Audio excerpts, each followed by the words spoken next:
आइए students question solve करेंगे। Question number 3 exercise miscellaneous.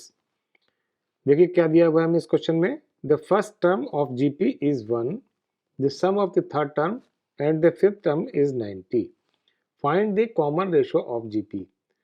तो हमें यहाँ पर जीपी की कॉमन रेशो निकालनी है और हमको जीपी की जो फर्स्ट टर्म दी हुई है और इसकी थर्ड टर्म और फिफ्थ टर्म का जो सम है वो हमको 90 दिया हुआ है।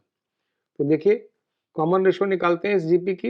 हमको दिया हुआ है जीपी की फर्स्ट टर्म ए की वैल्यू 1 और इसकी जो थर्ड टर्म है और जो इसकी फिफ्थ टर्म है उसका सम दिया हुआ है यहाँ पर A3 plus A5 is equal to 90। और जो जीपी की nth टर्म होती है वो होती है AN is equal to AR की पावर n माइनस 1। बस इस फार्मूले को हम यहाँ पर अप्लाई करेंगे और कॉमन रेशियो की वैल्यू निकालते हैं। देखिए A3 का वैल्यू यहाँ पर हो जाएगी A R की पावर n की जगह यहाँ पुट करेंगे 3 तो 3 माइनस 1 प्लस A R की पावर n की जगह 5 पुट करेंगे तो 5 माइनस 1 इज इक्वल टू 90। यहाँ से आ जाएगा। आप A की वैल्यू यहाँ 1 पुट कर देते हैं तो ये 1 into r square plus 1 into r की power 4 is equal to 90। R square plus r की पावर 4 इज इक्वल टू 90। 90 को इस साइड ले आते हैं और आर की पावर 4 को पहले लिख लेते हैं तो ये होगा आर की power 4 plus R square minus 90 is equal to 0। अब ये एक क्वाड्रेटिक इक्वेशन बन गई जहां पर कि हम आर स्क्वायर को एक वेरिएबल ट्रीट कर सकते हैं।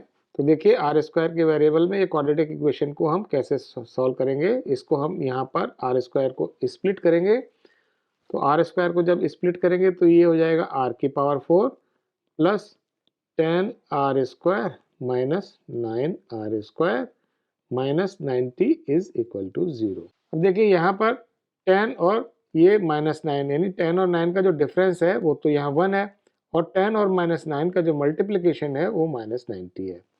तो देखिए अब यहाँ पर इसमें और इस टर्म में कॉमन ले लेते हैं। आर स्क्वायर कॉमन आएगा तो यहाँ बचेगा R square plus 10 minus 9 common लेंगे तो R square plus 10 is equal to 0।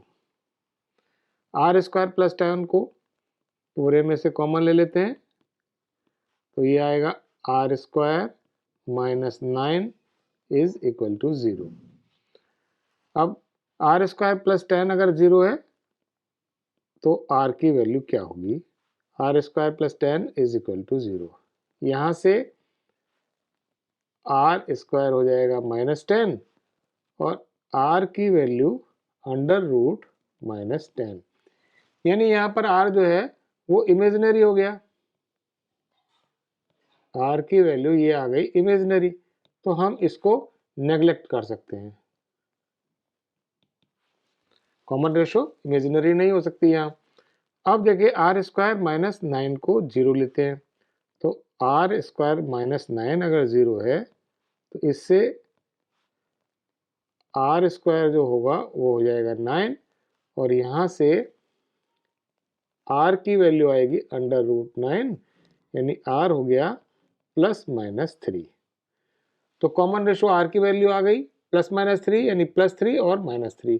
तो ये हो गया इसका आंसर।